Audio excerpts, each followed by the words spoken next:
the Impact Spotlight, which is being represented by the Record Clearance Program. And that's going to be Caesar, right? Yeah, Caesar, take it away. Hello, everyone. My name is Caesar. Kanita is here as well. I don't know, Kanita, if you want to introduce yourself. Hello, I'm Kanita, student assistant with the Record Clearance Project. And yeah, we'll be talking about specifically the impact RCP has had on the community and then students who joined the program, much in part thanks to the support of CUC. Next slide, yeah.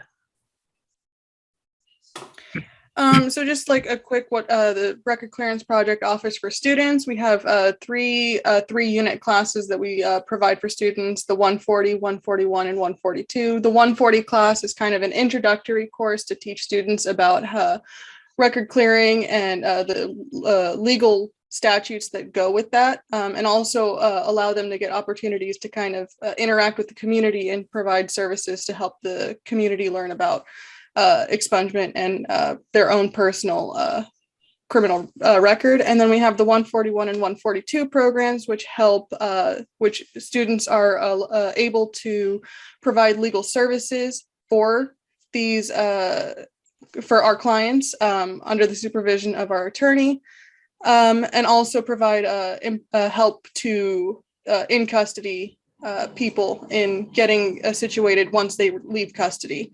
All the classes, the students are providing some sort of direct legal service to the community, and under the supervision of our attorney, Peggy Stevenson.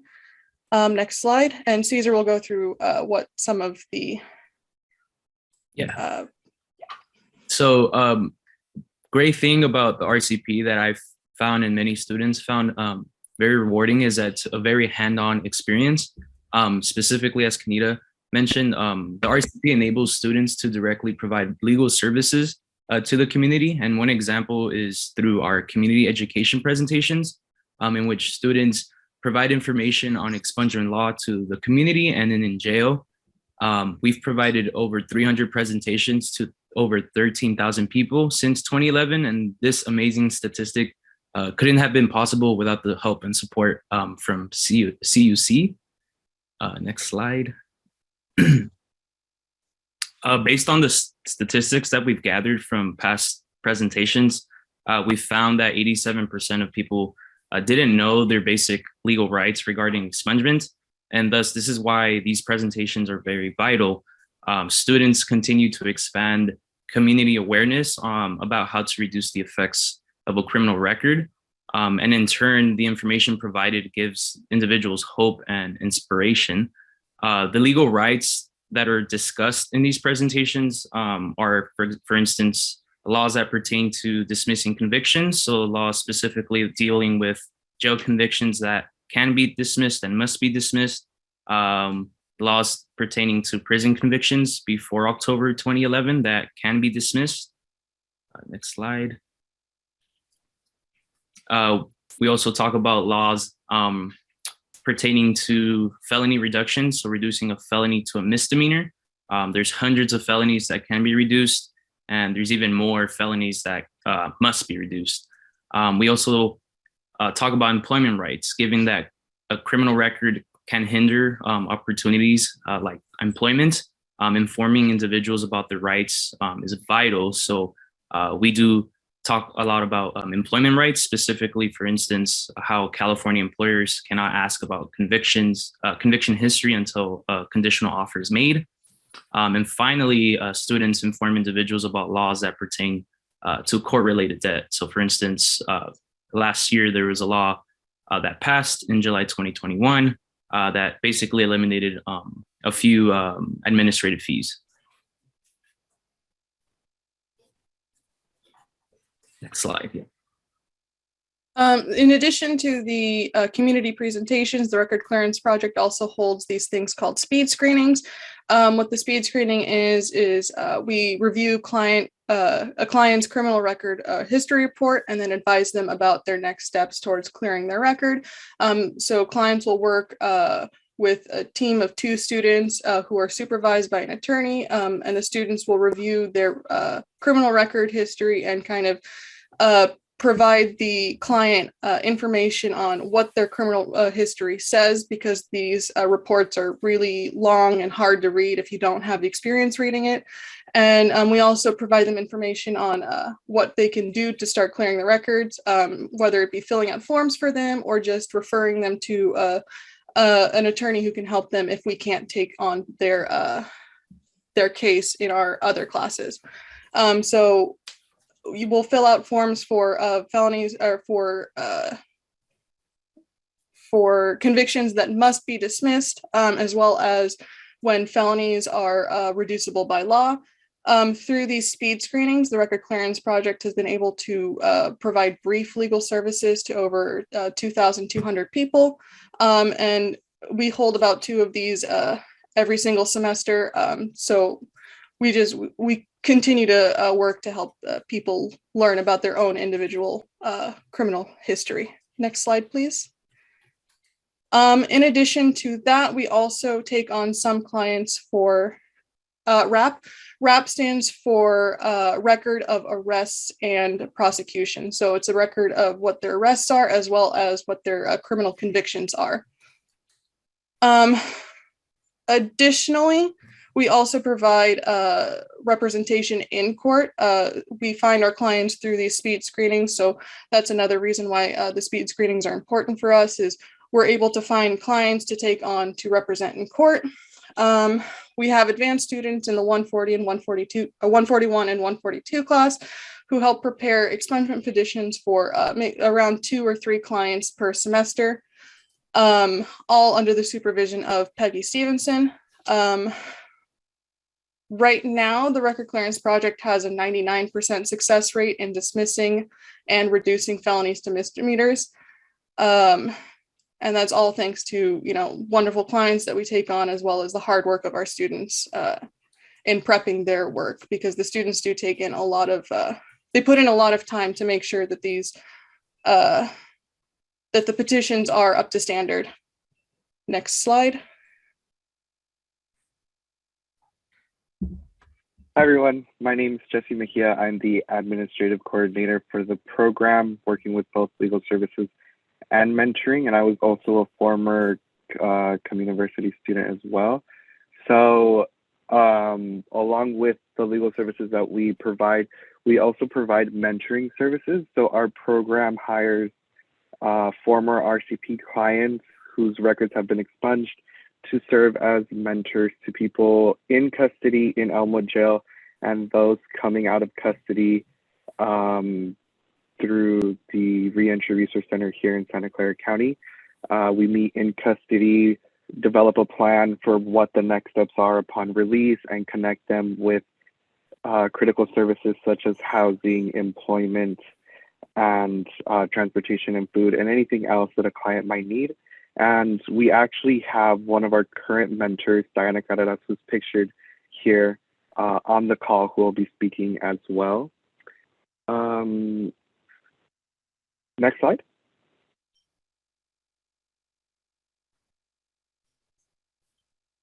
There we go. So one great thing about RCP is that our services are at 1/10 of what they would cost. We frequently hear from clients at speed screenings or even in court just how much expungement through private attorneys cost. And then, there are public services, but those are income restricted, and we're not. We don't have any restrictions as far as the clients that we're able to take, so we're able to assist more people in the community. And RCP clients have seen an average of over $6,000 increase in earnings following expungement. Most of our clients will come in seeking expungement so that they can pursue greater career opportunities. Another thing to note is that we've logged more than 88,000 hours in volunteer work between the students, volunteer attorneys, law school students. That's another great thing about this program, is that our students here at San Jose State not only work with the clients, but also get exposed to working with law school students and are able to make those connections that then motivate our students who maybe weren't thinking about law school to now start considering going into law school. And then because of the great work that we've done, Peggy even won an award from the Chancellor's office for our work. Next slide. And of course, none of this would have been possible without the assistance of CommUnivercity. The help that CUC student assistants provide is immense to this program. The student assistants help with just in general having the assisting to help the class run. They oversee workshops where the students are trained in the services that are provided. They communicate with the clients, emailing in, calling in. They learn how to help serve papers in court. They also work with the mentoring program as well. One thing that the student assistants do with the mentoring program is being able to go in custody and being able to help look for resources that the mentor client may need, along with other administrative tasks. And I think it's amazing that through your help, we've been able to hire on these student assistants that then end up becoming permanent staff members after they graduate. So it's really established a tunnel. I can't think of the word, but a path for the students that get this opportunity. Next slide. And a quote by one of our current student assistants, Caesar. Next slide, please. And then again, the students' work provides community opportunities for employment, housing, immigration, family reunification.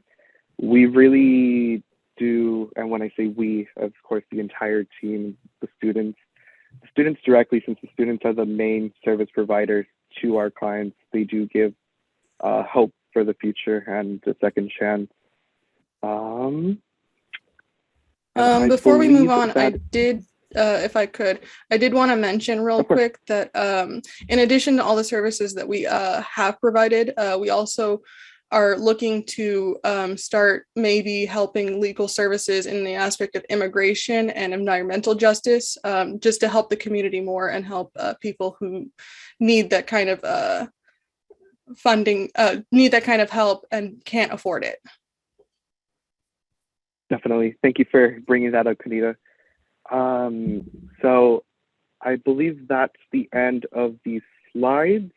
We're going to go ahead and pass it over to Diana Carreras, who's on the call, and she can speak on both legal services and mentoring. Hello, my name's Diana Carreras. Thank you, Jesse. I'm working here right now at the San Jose State Record Clearance Project as in the mentoring program as a mentor. My journey here with these students is probably one of the greatest things that's ever happened to me. When I first met the students, it was in a place where I was going to get counseling. I have a very traumatic background, life of trauma, and that led me to using drugs. And I received 4 arrests behind those drugs. I wanted to make sure I forgot, and I was not going to get off, but I did. I did get off those drugs, but I was still held prisoner to those traumas. I went ahead and started working on the traumas themselves. And I thought, boy, this is it. If I work with the trauma, this is it. I'll be free. I'll be free from this past. But that wasn't the case. I tried looking for work. And let me tell you, I love working with people. It's just what I love. And I wanted to work with seniors. I wanted to work with dementia patients, all those things that I love doing, and I wasn't able to get close to them. I felt like some forbidden disease that couldn't come near these people I wanted to help so bad. But when I went to get more counseling because that was really troubling to me. One day here walks in all these chipper students, and it was really refreshing because they were talking about something I didn't even know existed, which was expungement. I had no idea I'd never even talked to anybody about it. I didn't know it existed. And they walked in and they were so kind. The faces that, they had were so friendly and so fresh that I just decided to ask more questions. Before you knew it, I found myself in a room with a student, and I started the process of getting my record expunged. I was clueless about what I had to do. I had tons of certificates and tons of things I had gotten through the years, but I didn't know what they were good for. They were put them away. No, they helped me dig everything out, helped me dig letters out. They did research. They went completely out of their way. I still didn't understand why they were doing this, It's just me. I swear I felt like the most special person in the world all of a sudden out of nowhere. And they were, they pretty much held my hand through the process because it was scary for me to offer to send myself back to court. I didn't know if I could do it, but each time I came back, a little bit more. It was, I began to get a little hope for life. So I went ahead and did everything they asked. They got my case together. I was so nervous, and they walked me to court. I can't tell you how my knees felt that day. I was scared. I knew I had done everything I was supposed to do, but I hadn't been free from my past because I had this hanging there. I went ahead and I went to court, and I remember the judge took us first, and the judge was so excited about I had already had years of clean time, and the judge was so excited of all the things I continued to do up to today to help better myself. I was overwhelmed. I can't tell you, having the students there by my side, having the attorney there by my side, and they Well, didn't Diana, get, that is such an impactful story. Thank you for sharing your story and giving all the credit to these students who just made such a difference in your life. And I know that Dr. Stevenson and all of the students here presenting and those that have participated can be very proud of it. And you can be very proud of yourself for all that you've done to improve yourself. Thank you. Thank you. So I see that Jose has a question in the chat. In addition to the services mentioned in the presentation, are you also assisting with restoring voting rights, or is that something further down the road? I can take that. Thank you all, and it's great to see to be here with our CommUniverCity friends. Their voting rights are restored as soon as somebody gets out of state prison. So anytime, regardless of having felony convictions, that's the rule in other states, but in California, people can vote unless they're, in state prison. So they may need to re-register their voting, where they live, and but they have the right to vote.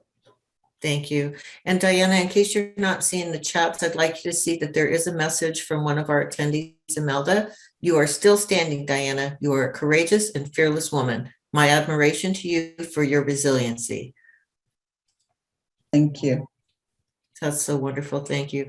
So this is such a unique program, Dr. Stevenson. Just your leadership in pioneering this it's just extraordinary. Thank you. And the program is making such a big impact. So thank you for everybody for your comments and your input. And we're going to move on to the final part of our agenda.